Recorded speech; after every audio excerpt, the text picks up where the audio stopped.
இன்னைக்கு ஒரு முடிவெடுங்க. நீயாய் வந்தாய், அதை என்னைக்கும் மறக்காதீங்க. தீயின் கருவாய் விபயம் துரத்தும். கண்கள் உறங்கினாலும் கனவுகள் உறங்காதே. திரும்பி பார்க்காதீங்க. பூவின் நிழலாய் வர வாய்ப்பை விட்டுறாதீங்க. புல்லா குழலாய் தேடினாதான் கிடைக்கும். உனை வெளியிடு துளிர் வீடு பலியட தட்டினாதான் திறக்கும்.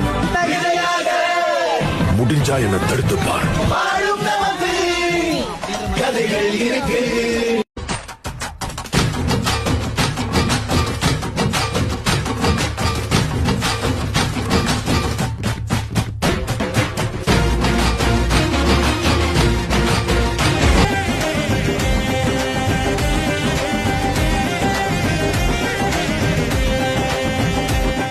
ஒருபோதும் தளராதே, உன் நம்பிக்கை தோக்காது.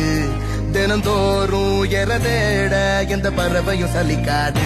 விரல்களை மூடும் சுருக்கம்தான் கைரேகை என்பது, அதை விட